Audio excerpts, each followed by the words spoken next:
I'm Jean Schumacher, founder of the Plant-Based Academy, where I provide help, support, guidance, and resources to switch to a plant-based lifestyle and get your health back.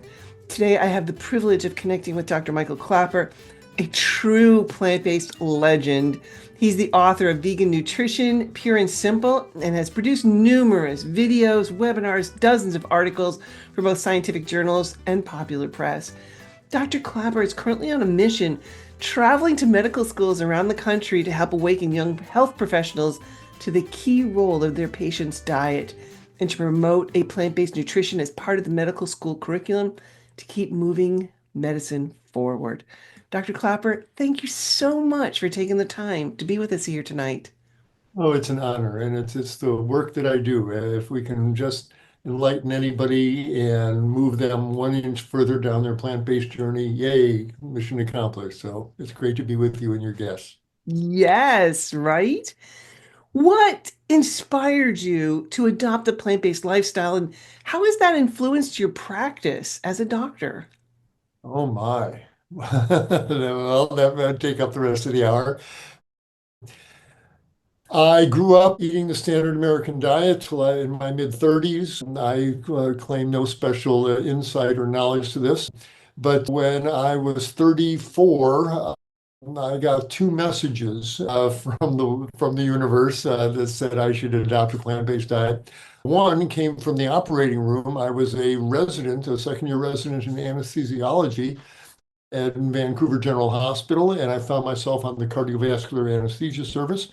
And day after day, I'm putting patients to sleep and watching surgeons open their chest and open their coronary arteries and pull this yellow, greasy gunk out of their arteries, we call atherosclerosis. There was already evidence in the medical journals. This is largely the fat and cholesterol of the animals these people are eating. So I was getting a message to change my diet to a more plant-based one, especially because my dad died of clogged arteries. I know I've got those genes. And I realized, Klaper, before it's you, your body on that operating table with that striker saw going up your sternum, you ought to get on the plant-based train because there are articles in the medical journals showing that this is a reversible disease. You can melt away the plaques in the arteries with a diet of whole plant foods. So my left brain was telling me to go plant-based. And then at the same time, I was on my own spiritual journey, if you will, to rid my life as much as possible out of violence. I spent a lot of time in medical school in the trauma unit at Cook County Hospital in Chicago, and I saw the worst of what people do to each other. And I vowed to get the violence out of my own life. And so I was reading the Indian saints and Mahatma Gandhi and Satchidananda about living a life of ahimsa, of nonviolence.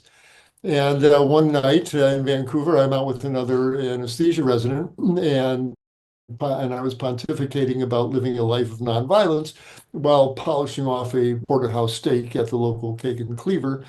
And my friend looked at me with great compassion and said, "That's all very nice, Michael, but if you want to really get rid of the violence in your life, you might want to start with that piece of meat on your plate, because in satisfying your desire for the taste of flesh in your mouth, which is really what this is about, you are paying for the death of the animal and for the next one in line at the slaughterhouse." And when he said that, in my mind, all the old rationales, that's what they raised them for, and the animal's dead already. Before I could get the words out, that little voice on my shoulder said, he's right. He's right. And I'm paying for this violence. Well, between what I knew in the operating room about my own arteries and what I felt in my heart, because I love the animals, I don't want to pay for their death. I knew that was the end of my meat eating. Well, my body loved it. I changed to a plant-based diet, and within 12 weeks, a 20-pound spare tire of fat melted off my waist. My high cholesterol went to normal. My high blood pressure went to normal. I felt great waking up in a nice, lean body. At that point, there's no going back. So I realized not only what I should be eating, but I realized I didn't want to be an anesthesiologist and spend the rest of my career literally putting people to sleep. I'd rather go back to general practice and help them wake up, right? And so I did. And, found a plant-based dietitian near where I was living, referred my patients to them, and they gave me plant-based cooking lessons. And my patients lost weight, they lost their diabetes, lost their high blood pressure. And at this point, there's no going back. I'm the happiest doctor I know because my patients get healthy. And so that was 35 years ago, and it's been a great medical career ever since. And as I said, I wake up with a big smile on my face, and at the end of my day, I go home and say yes, because of the people I know who are now going to help themselves. And this is a form of practicing that blessed kind of medicine because it's a matter of education, and that's really what you're doing, Gene, with this wonderful program. So it's all about healing, and that's how I got to be in this stage of my healing journey. All the men that I know, when they go plant-based, they drop like, I don't know, 400 pounds overnight. And it makes me crazy because like every pound that I've lost, I've had to work for. Why is that with men? Tell me, please. Yeah, the big E, the estrogens. It makes the body hold on to extra weight because estrogens are made in fat tissue and your body is reluctant to part with it. And a moderate amount of fat tissue on the body is good, it's normal. And you do want those low-grade estrogens in your bloodstream for all sorts of reasons. And so, but it does make that weight loss tougher. The whole food stream, day after day. The beauty about a plant-based diet, if they're whole plant foods, and I'm not talking about Oreo cookies here, but if you're really eating the delicious salads and soups and chilies and curries and filling your belly up with whole plant foods, just botanically, they're mostly fiber and water. I mean, that's what celeries and carrots and lettuce and beans really are if you analyze it chemically. And if you're filling your belly up with fiber and water, it doesn't stick to you. You pee out the water, you poop out the fiber, and that's why it's guilt-free eating for most folks. It's what's keeps us stuck are the baked goods, the flour products, the ones with the hidden fats and oils, the shortenings that are in the cookies and various flour products. So if you can eliminate those, that's why we say whole food, plant-based. We really want food like was growing in a garden that you could identify. Oh, there's a cucumber, there's lettuce, there's beans. That's what we want to fill our tummies up with. And it's hard to hold excess weight on that kind of food stream. But the men seem to just drop it like crazy. Anyway, But we're I'm looking at jealous. certainly not overweight that I can see here. And I'm assuming that your food stream is pretty much loaded up with whole plant foods. And It is, I'm assuming you don't really count carbs or calories, I would think. Exactly, that's the point. right. And if you go back for a third bowl of vegetable soup, who cares? It doesn't really matter. It doesn't really stick to you. So Well, that's my point. I Uh, still have some weight to lose, but it just makes me crazy when the men go plant-based and it just melts off of them. Well, what are the key benefits of a plant-based diet that you typically saw in your patients? We are basically plant-eating hominids. We've got the same digestive system that the gorillas and bonobos have. Live on whole plant foods. They don't develop diabetes. They don't develop clogged arteries. They don't develop ulcerative colitis. They pass these big soft stools a couple times a day. I've never had a gorilla in the office complaining of constipation or acid reflux. And so shifting our food stream back to, again, one of whole plant foods, most of the diseases that doctors deal with these days are largely artifacts of the wrong diet. Instead of eating the diet of the gorillas, there are lots of leaves and fruits and vegetation, and they're not strictly vegan. The occasional beetle and termite goes down their gullet, but the majority of their food stream are whole plant foods. But we don't follow that example. We eat meat and dairy and oil and sugar and salt and processed foods. And so our arteries clamp down, blood pressure goes up, the fat clogs up our insulin receptors, and the people become insulin resistant and develop type 2 diabetes. This is that's a pro-inflammatory diet, all the fried foods and the meats and the sugars. And so people get inflammatory arthritis and et cetera. When you go back to that whole food plant-based diet, when you stop hitting yourself in the head with a hammer, the headaches go away. Stop eating those foods that are clamping down your arteries and clogging up your insulin receptors. Well, guess what? These are reversible diseases. The arteries open up, the blood pressure comes down, the insulin receptors clear out, the diabetes goes away. I wish in medical school someone had told me that hypertension is reversible. I wish someone had told me that Type 2 diabetes is a reversible disease. We get the opposite message in medical school. High blood pressure, they'll take these pills the rest of their life. The diabetes, once on insulin, always on insulin. That's nonsense, patently untrue. We get people off blood pressure pills all the time. In fact, not only can you get them off, you have to get them off. They'll stand up and pass out on you from low blood pressure. Same thing with the people with diabetes. When they lose the weight and their insulin receptors open up, they no longer have diabetes. Not only can you stop their insulin, you have to stop the insulin. They'll go hypoglycemic on you. So medicine becomes fun to see these terrible, quote, irreversible diseases go away. And so pick a malady. I'm 77 years old. I've walked 5 miles a day. I take no medication. I feel great. And that should be normal. People shouldn't say, "Wow, that's yeah." So what else is new? So it's just our body returning to the basic state of health. If I know I'm going on a bit about this, but just an analogy, if you've got a nice new sports car with a gasoline burning engine, but you're putting in diesel fuel, which is kerosene, it doesn't burn cleanly, and your spark plugs will cake up with carbon, and black smoke comes out of your exhaust. The car hasn't developed a disease. These are just signs that it's the wrong fuel that you're putting in. And the same thing with our body. We are plant-eating hominids, eat a diet of whole plant foods, and most of these diseases go away. So pick a malady, and I've seen it go away, and that's exciting to see.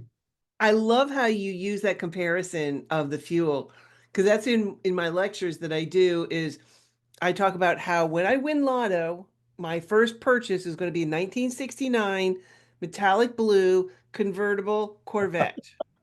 And the Yes, license plate is going to say eat plants. Okay. sweet. Okay. And then I talk about how kerosene is a fantastic fuel and how it runs jets Right. and it does an amazing job of that. But if I put that kerosene in that car, yeah, Wrong. I'm going to die Absolutely. because that'll kill the car. Absolutely. Good analogy. When you get your car, give me a call. I'll come down and let's go for a ride. Right? Absolutely. Yes, Right? literally. I mean, I they do. drive like a tank, but they go fast in a They straight do. We'll line. put the top down and cruise Right? through California. Absolutely. Absolutely. Well, and it's interesting that you said about headaches because before I went plant-based, I had headaches all the time. I had a bottle of ibuprofen in my nightstand, in my purse, in my desk drawer at work. Every place that I was, I had a bottle of ibuprofen because I always had headaches. And then I come to realize that I had blood pressure headaches because my blood pressure was going so high. And I'm one of the rare ones because typically they call it the silent killer and you don't realize you have high blood pressure, but I do. And now that I have cleaned up my diet, if I eat anything with salt in it, ooh, baby, my blood pressure will go up in a New York minute. You And bet. yeah, Absolutely. and I'll never forget, I went to a restaurant. We were rehabbing our house, and I went to a restaurant and I got a black bean soup and a salad. I brought my own dressing. And I asked, does it have animal? No, it's vegan. Da, da, da, da. Okay. I forgot to ask about the salt. It was 8 ounces, 8 ounces, not even a cup of soup. And I drank that. And then I didn't, by the time we got out to the parking lot, my head, I thought it was going to split open. It was the worst blood pressure headache I've ever had. And I went and Googled it. It was like 60% of your daily nutritional requirement for salt in that cup. And I was like, oh my God, I wouldn't eat that in a month. Never mind, in one sitting. But Gene, that was such an anyway, important example you just shared for your audience. So I'd just like to focus on that a little bit. You hear what she said. First of all, she went out to a restaurant. Nothing wrong with that, but restaurant food is restaurant food, and to make it tasty, they add salt, sugar, and oil in many of the dishes there. And there was hidden salt in the bean soup there.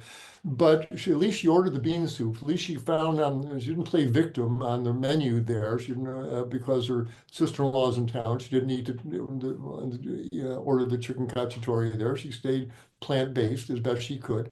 And she brought her own salad dressing with her, so she didn't have to eat the oily dressing from the restaurant. And the heck with what people think. And if you're subtle about it, and you reach in your purse, unscrew it, put it on your dressing, the waiter's not going to get upset. They're going to throw you out. They won't even see it.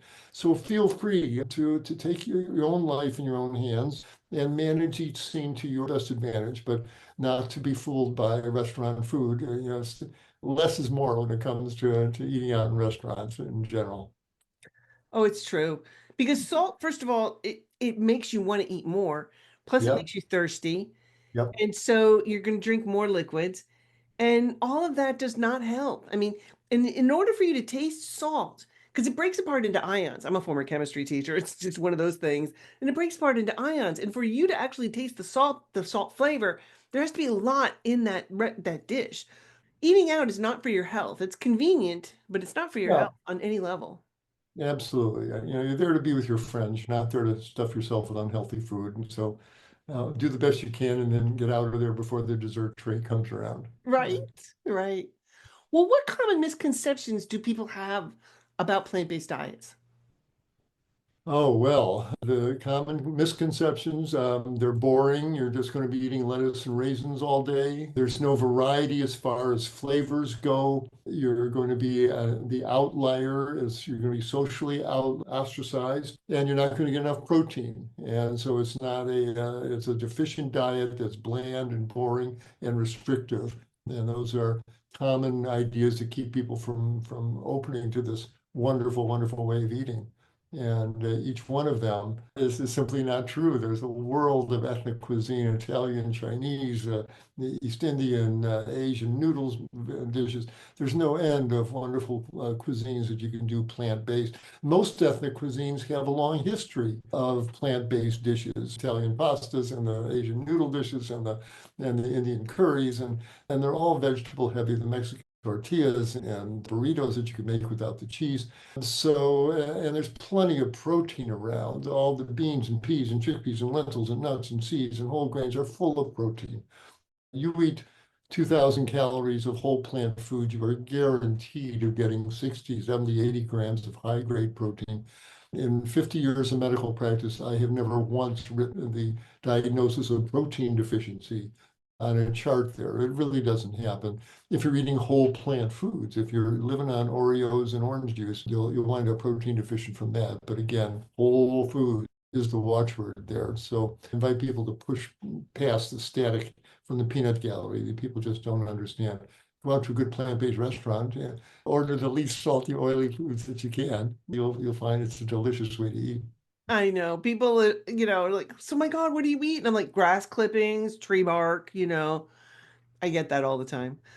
So, what are a few low-fat protein sources that you can recommend for females? Absolutely. Thank you. Such an important question. As just implied, all plant foods have protein. Mother Nature cannot make a celery stalk or a carrot without all 8 amino acids in there. There's plenty of protein around. So just eat, my child, eat. If they're whole plant foods, you're going to be getting protein. But if you want, an extra protein boost there, and especially those of us who get older, those senior citizens, which I now smartly officially am, the recommendations are to bump up our protein intake a bit there. And so what works for that? Well, there is the whole legume family. And again, these are beans, peas, chickpeas, lentils. I would urge people as they're doing their planning for the week's meals or whatever to find ways to get as many of those legume dishes into your daily diet if you can daily, but a few times a week. You want a leguminous dish. So what does it look like? It means making up a big pot of lentil stew, having a bowl of it for lunch, maybe another one for dinner. Hummus sandwiches, chickpeas, and whole grain bread. You'll get plenty of protein there, and there shouldn't be much in the way of fat of it. I mean, you need some fats, just get it from whole plant foods, get it from avocados and olives and walnuts and flax seeds. Get your fats out of the whole plant foods there. Again, lentil stew. You can make bean burritos and tacos without the cheese. Bean chilies. You make a big pot of it and freeze half of it. Ladle a bunch of the chili you made into freezer containers and put it in the freezer. So you got portions ready to heat up and eat. So there's lots of ways to get legumes into your diet. And so do that. And again, as long as the grains are whole grains, you're not eating white bread, you'll get enough protein there. So don't worry about the fats. And whole plant foods are naturally low in fat. Don't eat 3 avocados a day, but don't be afraid of a couple of avocado slices on your salad. You need some of those good fats there. So legumes should be regular visitors to your table there. Have you seen people reverse or halt severe heart disease with coronary artery disease with a strict diet? They're talking about the Esselstyn diet with basically 70 or 80% blockages. Can they get by without a stent? Very important. Great question. Okay.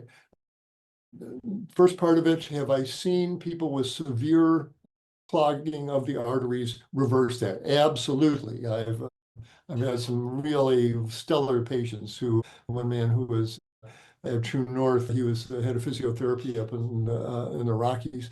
And he had such severe angina, he walking across the courtyard, he had to stop and take a nitroglycerin tablet. Well, he stayed at True North for about 6 weeks, a whole food, plant-based diet, soups and salads and steamed veggies, etc. By the time he left, he and I were taking a mile walk around the neighborhood. And when he had his angiogram, indeed, the plaque was melting away. So yes, it's a reversible disease. Absolutely, you should feel confident about that. And as far as that stent goes, the cardiology literature is ringingly clear.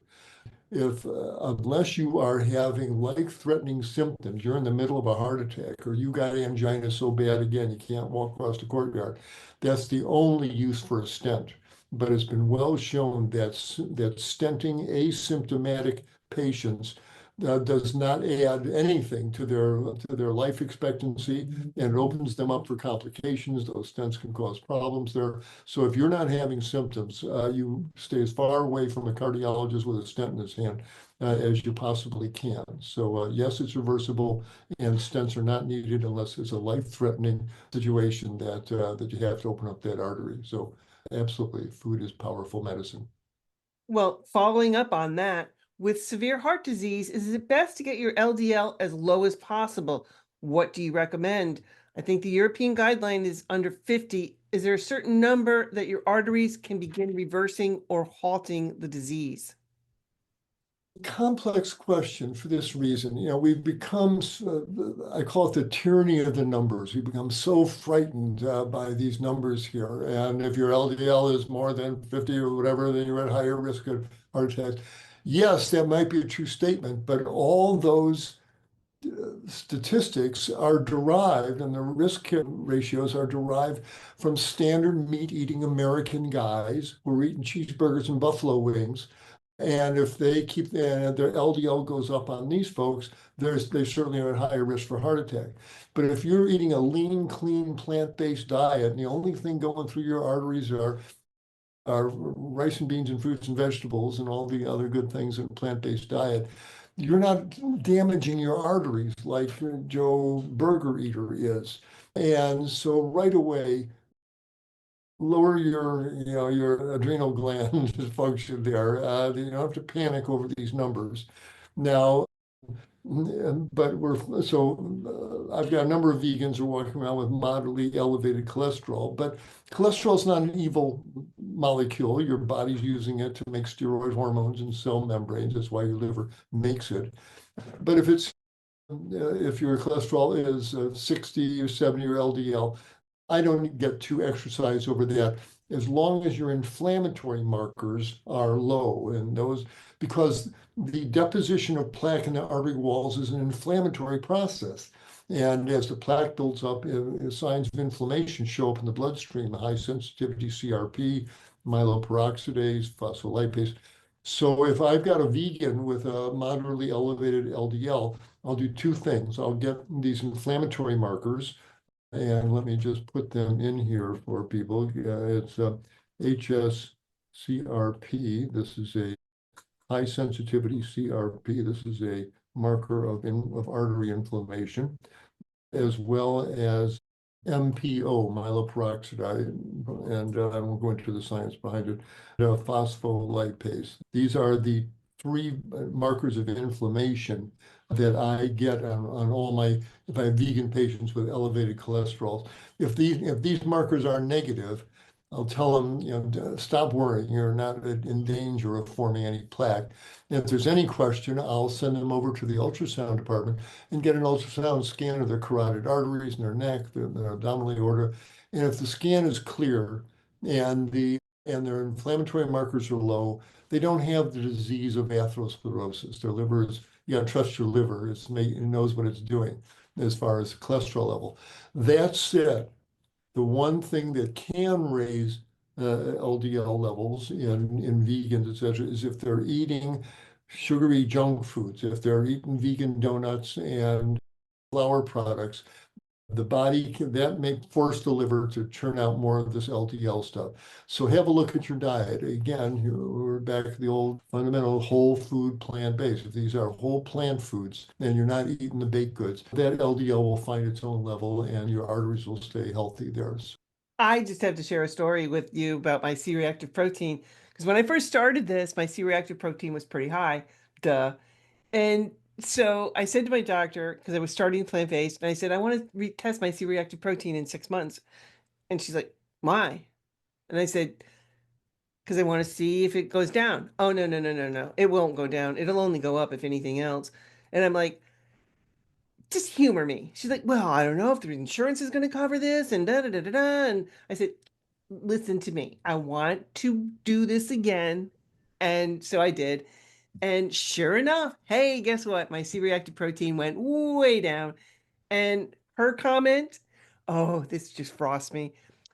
Oh, it must have been bad blood work. What? I don't get any credit for this? None? Seriously? I'm embarrassed by my profession when I hear things like that. That should never happen. But guests to this event, did you hear what Jean said? You know, how she took that scene into her own hands and she told the doctor or the nurse practitioner, whoever she was, no, I want that test done. You know, the doctor's working for you, not the other way around. Right. And if you have to pay for yourself, pay for yourself. But you get the healthcare system working for you because that's what we're paying for. Good for you, Gene, for taking control there. Well, which blood panel contains the CRP? Somebody asked that question. The CRP should be part of certainly of a lipid profile for cholesterol, et cetera. It depends how progressive your family practices or your doctor, it should be a pretty standard test, but often you have to physically ask for it, and it's not part of standard batteries for metabolic profiles for liver and kidney function, etc. So you got to ask the doctor, please. It's a cheap test. I don't know, 10, $20. It really, there's no reason it shouldn't be ordered, but often you have to specifically ask for a HSCRP to be ordered. How do you deal with prediabetes when told to lower carbohydrates and be on a whole food plant-based diet? The problem with diabetes is not the sugars. It's the fat in the diet, from everything from chicken fat and beef fat and animal products, but too much junk oils, too much processed food that has cottonseed oil, all these oily fried foods. The insulin receptors get clogged up with the fat. When you do eat carbohydrates, which are whole starches, etc., the pancreas releases insulin, and insulin should engage in the insulin receptors and set off the cellular machinery that pulls that glucose into the cells for it to be burned. But if the insulin receptors all clogged up with fat from the inside, then insulin plugs in, but it knocks on the door, but nobody answers there. The enzymatic machinery does not gear up to pull the sugar into the cells. So type 2 diabetes, pre-diabetes just means your insulin receptors are getting clogged up with fat. So look in your diet where the fats are. Are you using any oils? Are you eating fried foods?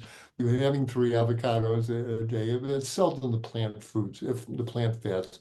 They're usually animal fats or processing oils. You really want no additional oils. And if you're eating, handfuls of cashews or whatever, going through a quarter jar of peanut butter, that gets to be a lot of fat. So you can hurt yourself with vegan fats. But as long as none of those are whole foods, as long as you're eating, again, a whole plant-based diet, your insulin receptors should unclog, and the whole pre-diabetes thing should fade in the rearview mirror there. Just one point on the fats, because who doesn't love like cashews and avocados and oh my gosh, I mean, like I could just swim in a bowl of guacamole. And I have what's called a Tanita scale, and it literally measures like I think 11 different parameters of my body, including body fat. And literally, I can see like I will break down and buy an avocado and I'll eat like half the avocado because my husband doesn't eat it. And so, I don't want it to go bad or anything. So, And I literally within a day or two, I will see my fat levels, my body fat go up. It's incredible. And my husband likes to buy these bags of nuts to go on, we're in the car and we're popping them like M&Ms, and like the next couple of days, my body fat will go up significantly. And it's like, really? That much, that fast, that quick? Yes. Yes. So your body's never not looking, there's no fooling it. It knows what you eat. Your liver knows, your bloodstream I knows. know. Nuts are fine, but hold it to a small handful a day and eat them one at a time. A cashew nut, and you put it in your mouth and roll it around and chew it up and make cashew butter in your mouth and inhale it and put it on your arms here behind your ears there. Really be with the cashew nut eating experience. And if you do that 12 times for the dozen nuts in your, it's enough nut eating after that, and get the most mileage on a sensual level from the fatty foods that you do eat. Well, I think back in nature, if you go back like 5,000 years ago, what was high fat in nature? You had nuts, seeds. If you were in the right climate, avocados, maybe coconuts, again, right climate. But it was a very specific time of the year that you had them. And I knew growing up in my neighborhood where every nut tree was in the neighborhood. And we would go with bags of, and collect the nuts that fell on the ground. And we'd sit in the road and crack them with a little nut pick and stuff like that. And, at the end of 3 hours, you had this little pile of nuts.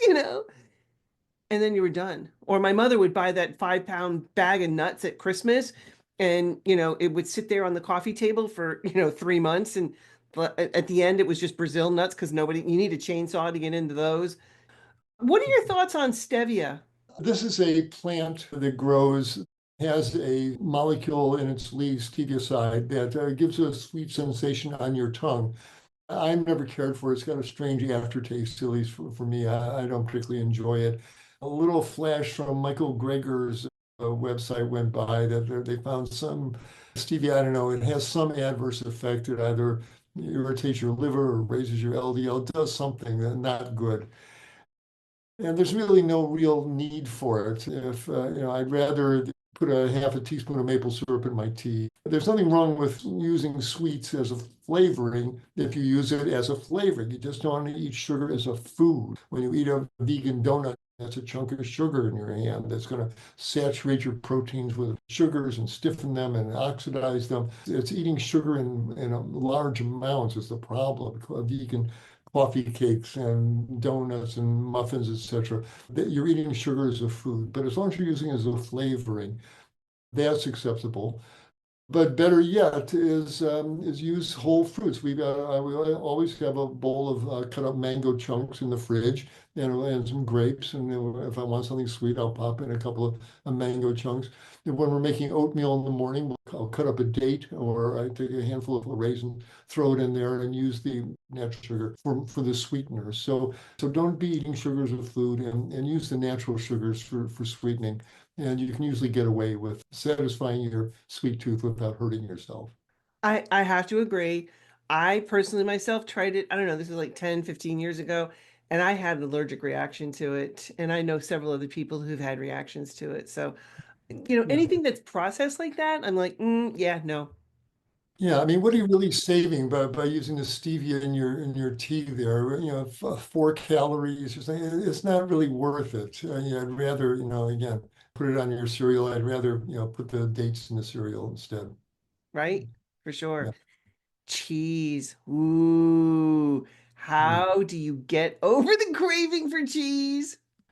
One is the fact that it is congealed baby calf growth. Cow's milk is baby calf growth fluid. It's meant to turn a 65-pound calf into a 700-pound dairy cow as rapidly as possible. It's filled with hormones and growth factors that will make you more bovine. And literally, I can tell the dairy eaters when they walk in my office, I can see the bloat in their face and the thickness of their neck. When I was on my uncle's dairy farm in the 1950s, when it was time to make a cow pregnant so she could have a calf that we would then take away and suck the milk off of her, we would lock her up in a stanchion and call the guy from Badger Breeders. He'd come in and ram a big tube of bull semen up into her uterus there and squeeze the bulb there, and she'd conceive and become pregnant. And she would stop giving milk. Pregnant mammals generally don't lactate. And that was just biology. And my uncle would pull out his notebook, Bossy number 17 won't give milk till she has her calf in the spring. And that's just the way it was. Cows carry their calves for 9 months like human mothers do. Well, that was my uncle's dairy farm in the 1950s. We were milking 49 cows. Today's modern dairy industry, they're milking 1,000 cows, 1,500 cows twice a day. They can't afford to have their best milkers go offline for 9 months while they're carrying their calf. So they've genetically modified the cows. The American dairy herd has been GMO'd. And so now they will give milk even though they're pregnant with their next calf. And so today's modern dairy products are made from milk sucked off large pregnant bovines.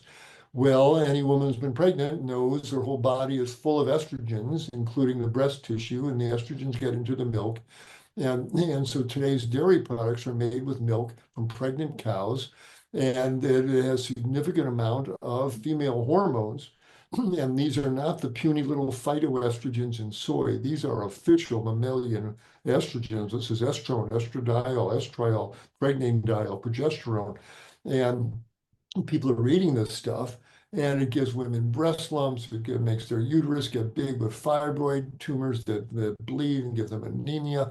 Gives guys man boobs as well as unstable prostates that go cancerous. It's dreadful stuff. And now you want to congeal it. They add baby calf stomach to it with rennet to congeal the butter fat, and then they ferment it. They add salt to it. You got to add salt to make cheese palatable, and they age it. And this is what cheese is. And so you got this congealed butter fat filled with estrogens and salt. You want to eat this? So one, just knowing what the stuff really, and it smells like dirty socks, most estrogen, most cheeses there. But if you just got to have it, nowadays, go to the dairy case. I got to give the credit to Miyoko's cheeses and these various Kite Hills. There's some wonderful plant-based cheeses. They're made from cashews and various nut butters, etc. No one's saying that they're health foods and you don't want to eat huge amounts, but they have no cholesterol, they have no estrogens, they don't have pesticides, they don't have leukemia viruses that cow's milk contains. So they are healthier products. And again, no cow had to have their calf taken away from them so we can steal their milk to make the cheese. So all the way around, see cheese for what it is. There comes a point where I want to eat that stuff. But we've got some couple of plant-based cheeses in our fridge, and once a week I'll take a little smear and put it on a cracker. But that's the role that cheese eating should play in your life. Make it plant-based and make it a treat that you have occasionally there. No one should be a cheese addict. Well, in my neighborhood, we get together like 5 times a year. And so they asked me to make a charcuterie board with, oh, sausages and cheeses and all that stuff. And I'm like, okay. So I went and bought, and I have to tell you, because I normally don't buy these plant-based cheeses because the amount of salt and oils and fats and everything in them is just off the charts for me. And Yeah. so I went and bought a bunch of these things, and I haven't tasted them in a long time. And I was like, oh, They're good. oh, they are phenomenal. It's amazing.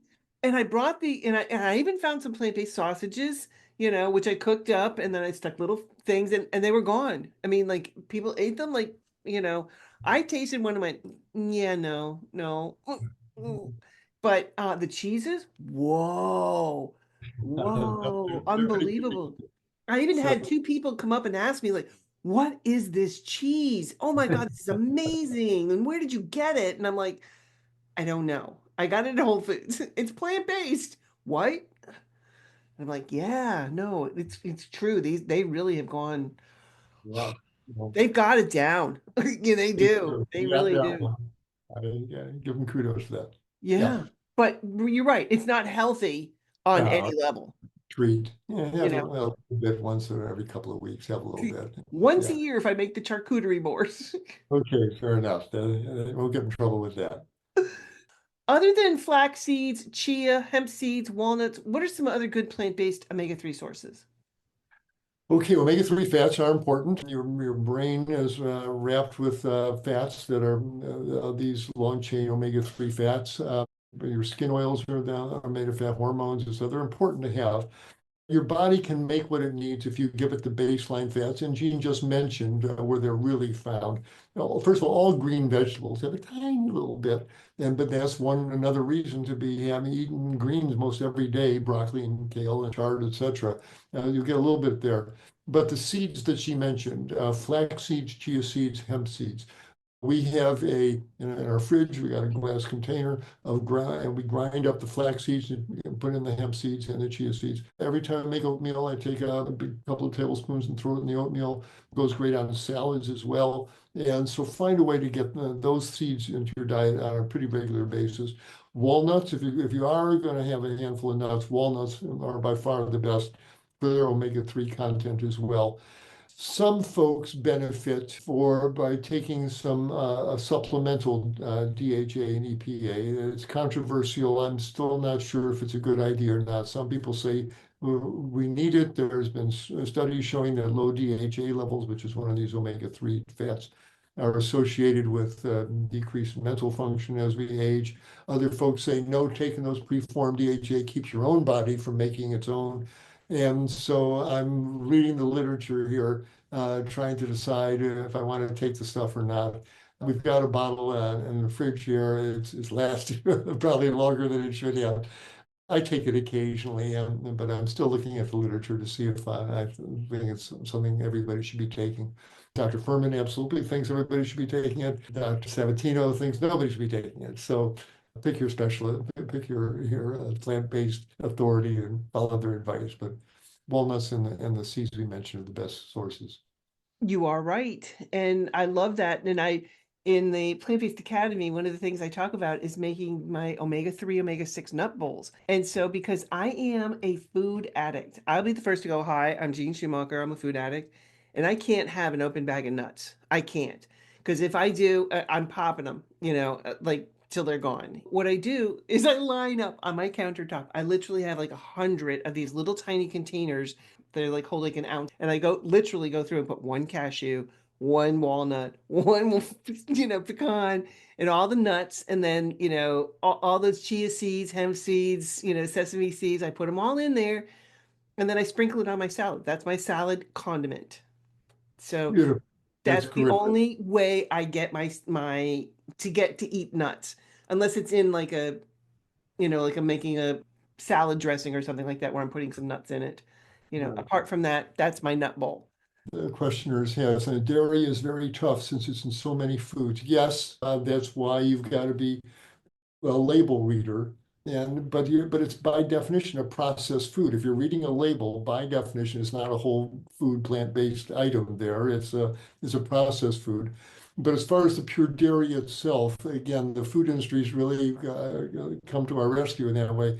Go to the dairy case in your supermarket, and now there are plant-based substitutes for literally every dairy product. Plant-based yogurt is plant-based, ice cream plant-based, cheese is plant-based, coffee, the whiteners.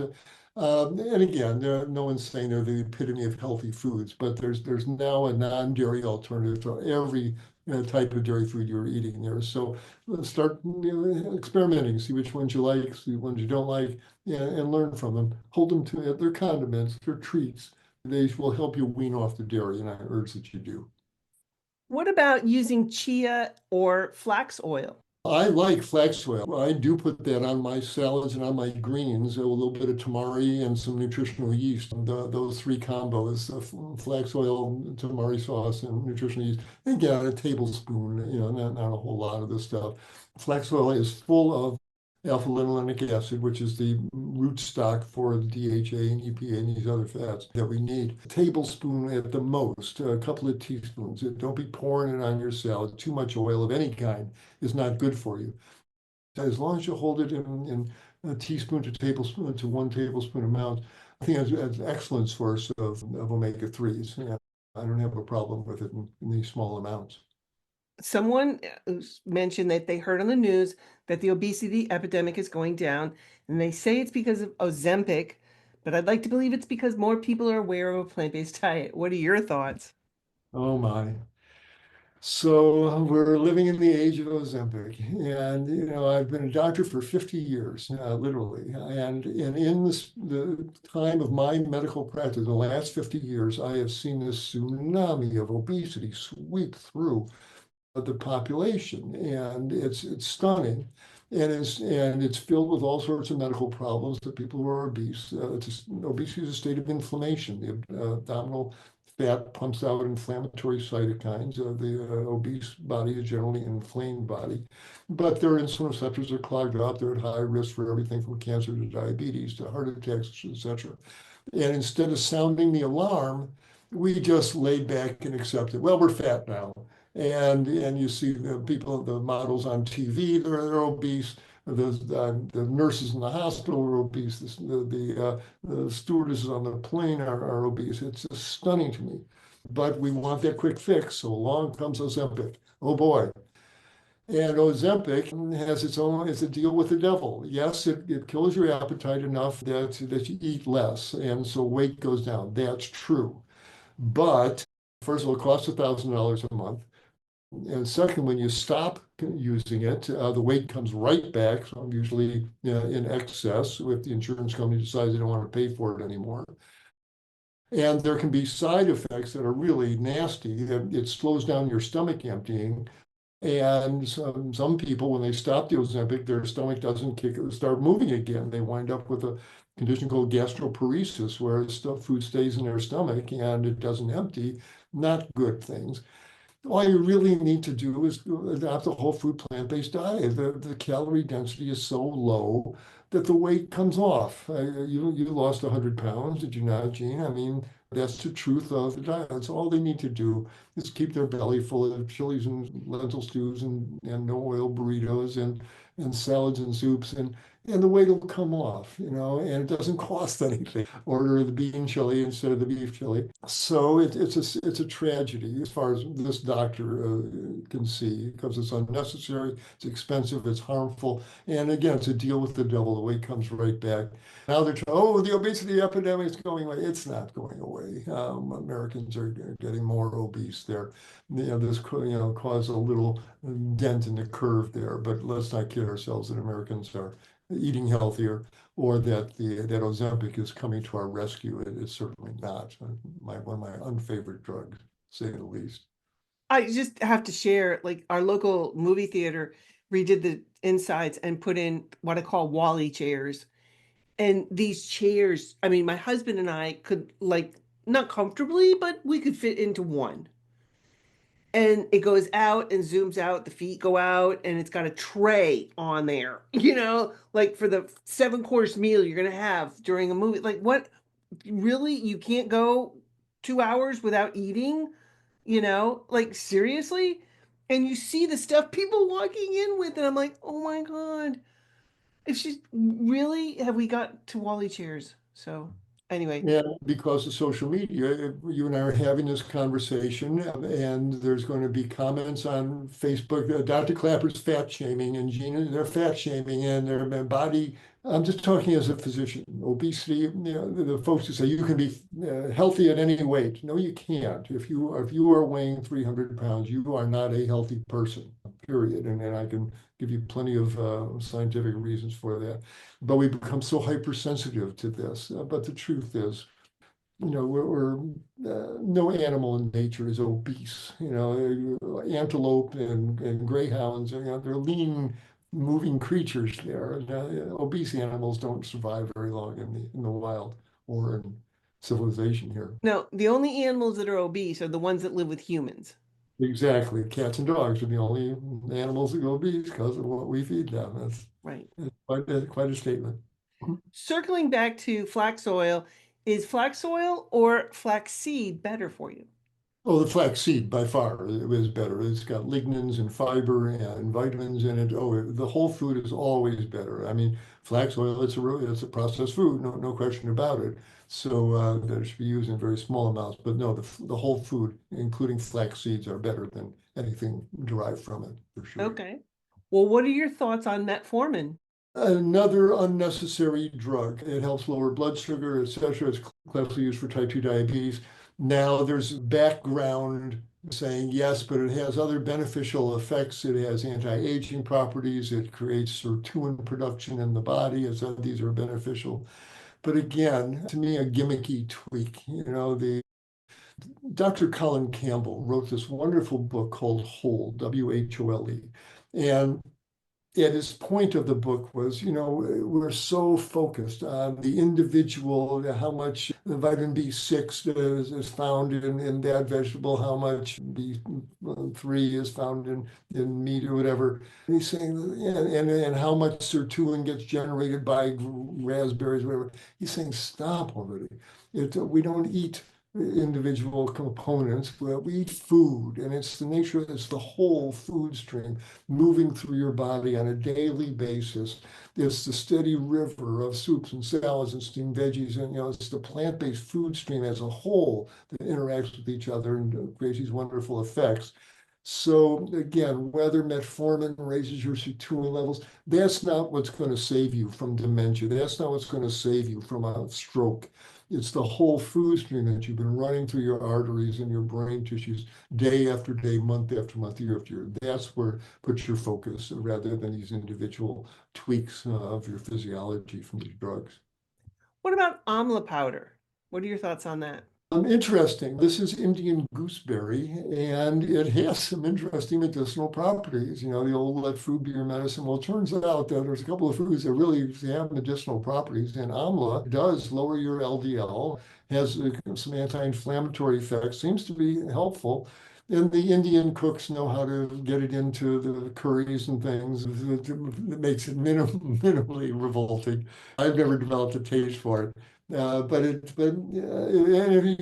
Seriously, if you've got high cholesterol, one, stop eating any animal products, stop eating the processed foods, stop eating the junk carbohydrates. Absolutely, let it come down to its normal level. But if you got talk to a familial hypercholesterolemia where it's slightly elevated, yeah, have thrown some amla or taken a multivitamin or something that has some amla in it. Makes some sense there. So it has a use, but it's an acquired taste, to say the least. Oh, I know. Oh my God, it's disgusting and it smells. Oh, It smells, it indeed. does. Oh my gosh. What do you eat normally in a day? Give us Oh, an right. overview.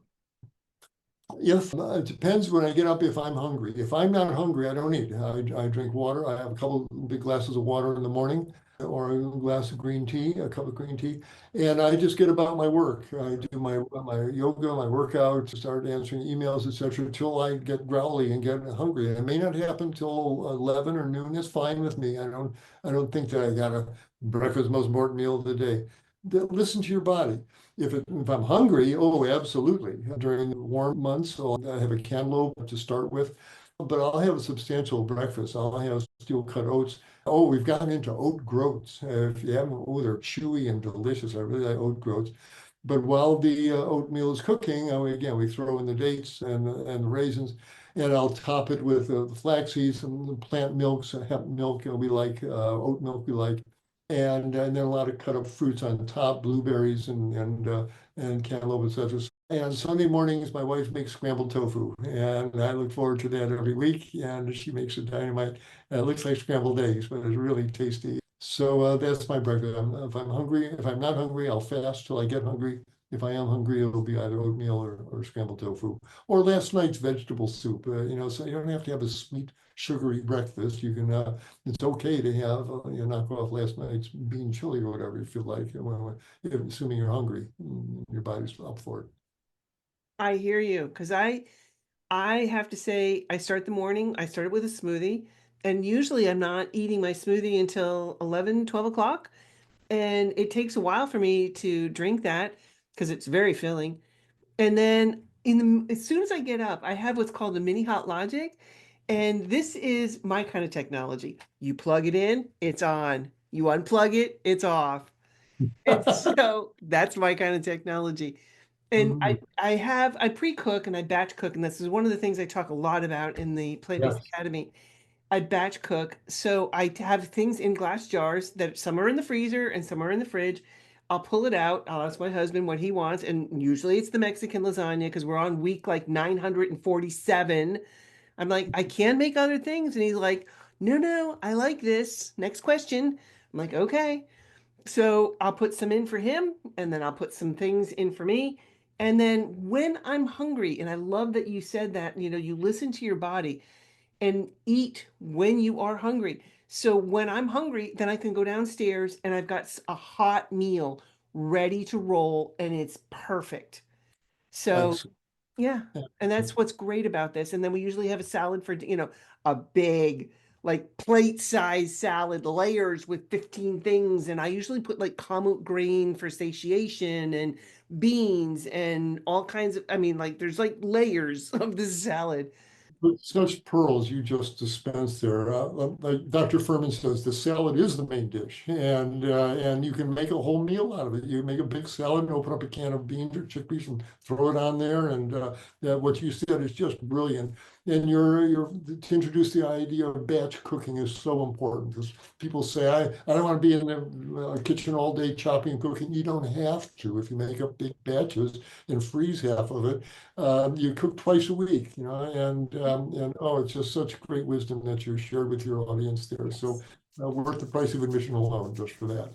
Well, thank you. Thank you so much, Dr. Klaper. Your words of wisdom, they're just amazing. And thank you everybody for your amazing questions.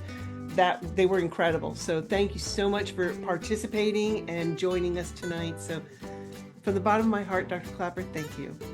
Thank you. It was an honor and a joy. And thanks to all your viewers as well.